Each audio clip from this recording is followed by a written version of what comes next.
Alright, so it's currently the 24th of February, and with that, we should have the end of month announcement, so let's check it out. And before we do check out the announcement, here are the people that guessed the prediction in our most recent video. And yes, that technically does include this slide here. So no download, surprisingly, but what we have here is no trailer, so it's not Spirits Off Air with You. It looks to be a premium end of month banner. I'm not entirely surprised because I was expecting Safri, right? I thought it was the most likely outcome. And when I'm expecting something, Caleb usually throws something random in our way, and this potentially is going to be a end of month premium banner. But who exactly could that be? It's got to be something hype if it's an end of month premium character. I wouldn't be surprised if it's like a new Ichigo, even though we just got one. I'd be down for another Ichigo, so let's check it out. Relevation summons, who we get in? Oh, what? Oh my god, hold on. A Quinn already? Already? Where's the no trailer? Come on. Hold on. I was robbed. I'm so annoyed. There must have been a trailer that played. Why didn't it play? Okay, there was no trailer.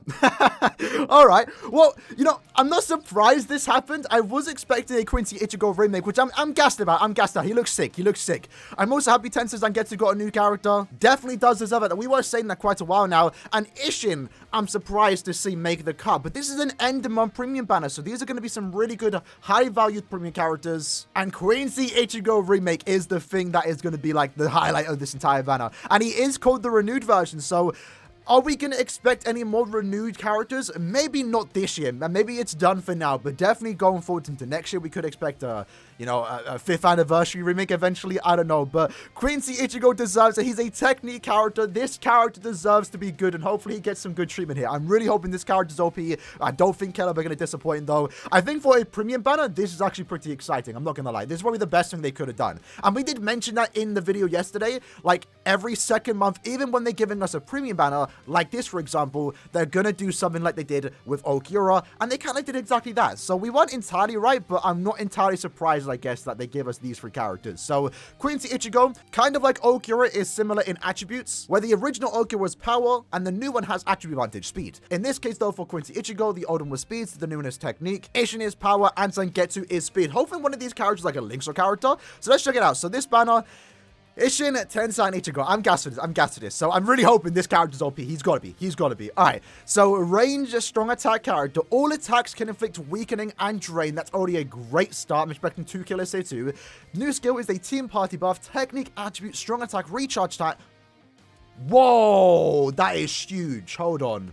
That's the new skill. That is the new skill. So I'm assuming this is every time you use him to another map. It's not built in 20% recharge. I'm not expecting that. He is an SP character. What's the killers? Hollow and also human. Human's an interesting choice, not gonna lie. But he currently does have killer against the current IT, so I guess that's not too bad. And Hollow, he's technically up against Retsu. I think it was about time we got a new technique Hollow killer, so I really don't mind this. So 12% recharge, Sprinter +2, 20% havoc, 20% more damage when at full stamina. And you're having a look at his skills. He has Berserker, Devastation, Frenzy +2. Wow. Whoa, this character's damage is crazy. So I'm not seeing any like broken guild quest skills. He doesn't have, bombardment, for example, but the damage output this character has is insane. If he has a good strong attack kit, this is mental. So 40% Berserker with Frenzy +2. That's already crazy. But then you also have the Spillage pressure boost. That's insane. And then on top of that, you also have 20% more strong attack damage that you give to your entire team. On top of that, he has an increased chance to inflict status against any speed enemies. So he's going to have a super easy time inflicting status elements. Throw maybe a tracking vortex onto this character and he's nuts. And then you also have 20% full stamina damage. This is probably the hardest hitting character in the game. Maybe rivaling someone like 1000 Year Blood or Ichigo. That is some insane damage numbers. And he's also, again, really good just to buffing out the team. 20% sad. Also the built-in recharge. He's not an arena character though, so he is lacking in there. Unfortunately, I would have liked to see him pick up some skills there, I'm not gonna lie. Does have the extra bit of mobility with Sprinter +2. Only thing I'm noticing right now is that this character does not have any immunities, which isn't really that much of a problem, but it's definitely something worth pointing out, right? That's the only thing I can nitpick with this character before even seeing their strong attacks is that this man has no immunities, but I guess it makes up for the fact it's kind of similar to 7th Anniversary Uryu. He has weakening and drain on every single attack with the increased chance. He's not really going to have a struggle with surviving because he takes any type of damage. All he has to do is use one strong attack and boom, he's back up to full stamina. So it's not really that big of a deal, but definitely worth just pointing out. Next up, though, we have Isshin, melee normal attack character. All attacks can inflict lacerate. He is a sorry killer. What are we seeing here? So Is he going to be a Brave Battle character? I wouldn't mind if he is, you know. He is, yes, lovely. I'm down for this. I'm down for a Brave Battle Isshin, and he's a premium character. We saw with Oko, right? Oko's amazing. Very easy to get dupes in, especially as time does go by. So it's nice to see another premium Brave Battle character that's going to be easy to pick up, and in this case, he isn't a captain, but he does serve Serpent Killer, so he is going to be countering those captains, but not having like the highest damage output, you know, only 20% killer instead of 40%, but that is actually pretty good. So 16% DR, does have the long reach, does have the guard break, so you can use him outside of Guild Quest. And damage-wise, he definitely isn't slacking here. Flurry +2 with the 50% bruiser. My god. With the long reach too, so he's going to have that extra chance to hit faster. Goes for invincibility, prevents Brave Battle healing, goes for immortality, has Brave Battle invincibility himself, so we haven't seen that for quite a while. And I guess that's pretty good for going against, you know, SP teams that have kind of become rampant right now. But then when you do inflict a stab zone, you also do 60% more damage to those enemies. That's actually pretty good. And then under 50% stamina, he takes 50% less damage. So setting up to be a pretty good Brave Battle character. I'm liking what I'm seeing here, and does have usage outside of Brave Battles with the guard break skill, so I actually don't mind that. So far, I think we're 2 for 2 for like really good characters. I don't really like playing with NAD characters, especially ones like this, but he is designed for Brave Battles. I can definitely see myself having some fun with him in the Brave Battle meta. I think he's going to fit in nicely. I'm down for it. Going to be really good against Yashiki, who's also running rampant right now because Safri Sergeant just recently released, so I do think we needed like a new power character to go into the meta. And lastly, we have Tensa Zangetsu. Is he going to be a Linkster character? I'll be surprised if he isn't, if I'm being honest. So he is a speed Sorry Killer. I'm kind of down for that. When was the last time we received a speed Sorry Killer? I'm not too sure. I mean, I guess the current best ones right now are like 5th anniversary Byakuya, Retsu, the Sunsuit version, and also the most recently released New Year's Ichigo, but they're mostly just for farming and stuff like that. In this case, though, he's a super pot character. Okay, wow. All right, wow. Okay, hold on. He's cracked. Bro, what am I looking at here? Oh my god. Tensa! Lights! I'm happy for Tensa fans, I'm not gonna lie, because they've been wanting this for a while, and this character is insane. So 12% recharge, immunity to fire, that's actually pretty good.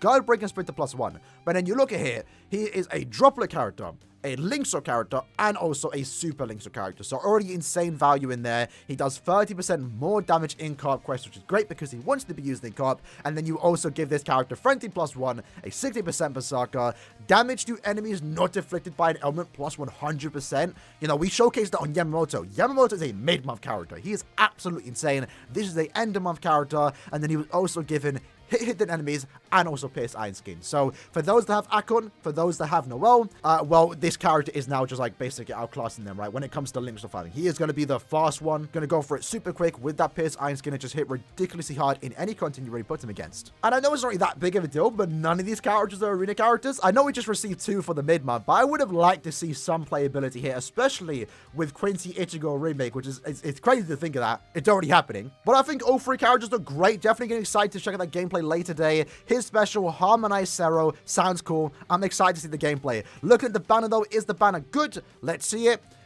It's only premium characters, unfortunately. That's probably going to mean it's going to be a skip or maybe limited number of steps here. But honestly, these 3 characters are definitely good enough and worth summoning in their own right, but probably on the individual banners, I'm being honest. Individual banners do look semi-decent here. I mean, Soifun and also Gin are actually pretty good. The Neliel's decent, Soifun not so much, but Lisa being there is actually really good. And then in this case, Ichigo's individual actually will be available while next end of month gets shown. And I'm actually missing Karame and this Tosho, so I wouldn't really mind summoning on this banner, if I'm being truthfully honest. Alright, so we hopped over to the BBS subreddit. Shout out to Sodex for this information. We do have these skills and also strong attacks here. Most still can have a look at the strong attacks before we do check out the gameplay later today. In this case, though, I just want to quickly point out regarding this particular character. This goes for the OG one too, right? We call him Quincy Ichigo, but technically it's Ichigo using all his powers, but it's more so his Quincy powers on demonstration, right? On display. But you can see it even in this one. I wouldn't be me even if one was missing. They're all my powers. So technically the more correct term would be 4 power Ichigo, but it's just easy to say Quincy Ichigo, right? In this case, though, looking at their strong attacks, Ichigo's SA1 is going to be the range killage in SA1. Not really the strong attack you want to see on a character of this caliber, I'm gonna be truthfully honest, but I guess they kind of have to nerf him with the strong attacks that he does have because his skills are absolutely insane. But in this case, his SA2 is going to be a beam forward. It does have the added whiff, very similar to 6th anniversary Aizen. And normally this is an SA1. As an SA2, it's perfectly fine. And then his SA3 is going to be a full screen. So strong attack wise, He's got a good kit. It could have been significantly better, I'm not going to lie, but I don't think it's going to matter with this character. The skills that he has is absolutely insane, but he could have been better, surprisingly, if he just had a better kit. I was really expecting a tracking vortex, but I'm fine with this kit, honestly, right? We've been waiting for a playable QUINCY ICHIGO, and this is what this basically is. It's not on the same caliber of, 7th anniversary eyes and stuff like that in terms of strong attack kit. That's the perfect kit in the game, but not every character has to have that exact kit to be broken. So I don't mind this. I know some people might complain about that SA1. Honestly, I don't think it's that big a deal, right? The character's already insane to begin with, right? And if he looks fun, he plays fun, he's already strong enough to clear the content in the game, so it's not really that big of a deal. It's mostly going to be nitpicking if you're complaining about his strong attacks. But moving on to Isshin. Isshin is the Brave Bar character. We don't really care about his strong attacks, but he does have a good range for a Nad character, I'm not going to lie. 450 AoE is actually great for his radius. SA1, though, is going to be a small AoE in front of him. That's not too bad. SA2 is going to be an AoE in front of him. For a strong attack, that, again, isn't too bad. In this case, it looks like his strong attacks are going to come out potentially quick, so he can just get into using his Nad string when in Brave battles. And then his SA3 is just a full screen attack. As for TENSA ZANGETSU, his SA1 is going to be a beam forward. That's actually pretty good. His SA2 is a 960. That's also pretty good. And then his SA3 is a full screen. So TENSA ZANGETSU has the almost a perfect kit here. That's a really good strong attack kit for the skills that he does have. And what I do like is that his SA2, the distant AoE, 960 AoE in front of him, really powerful strong attack too, that we haven't seen much of on SP characters as of late, especially because, the meta mode so now is hitting more times on strong attacks because you want to inflict stat elements. In his case though, this SA2 is perfect for him because he doesn't need to inflict stat elements. He always does 100% more damage, so his kit in IT, for example, is going to be really, really good. I'm liking his kit. I'm liking all three characters' kit, if I'm being truthful honest though. TENSA ZANGETSU is definitely going to be the standout surprise for a lot of people. And QUINCY ICHIGO, some people might complain about his kit, but I think if you play him, he's going to be perfectly fine. His damage output is crazy, so he's going to be perfectly fine the way he is. Definitely excited for all three characters, and despite this being a premium character, so you can get them from summon tickets, I'm kind of tempted to summon. I'm definitely probably going to do 5 steps. I will see how it goes. Might even summon on the side account because I do want these 3 characters. So yeah, I'm excited. I'm excited, honestly. Wasn't what I was expecting, but I'm not entirely surprised because I was expecting this banner, just not so soon. But in this case, Ichigo, amazing SP character. Technique has a lot going for him. Damage output is going to be insane. Looks to be very fun to play around with. TENSA ZANGETSU, happy to see him get a new character, a new end of month character, so something that's worthy of a TENSA ZANGETSU. Looks to be a great IT farmer, already setting up to be one of the better speed characters in the entire game, surprisingly. And then you have Isshin, a Brave Battle character, which isn't too exciting, but I like what he's bringing to the meta, kind of countering those SP character teams that we have a lot of right now. Also, in a way, countering the meta with, captain characters, but doesn't look to be super dominant, so I'm actually kind of excited to see how he does play out. But with that said, hope you guys enjoyed the video. In the comments below, let me know what you like to think about these characters, and I'll see you guys next time. Take care, and peace.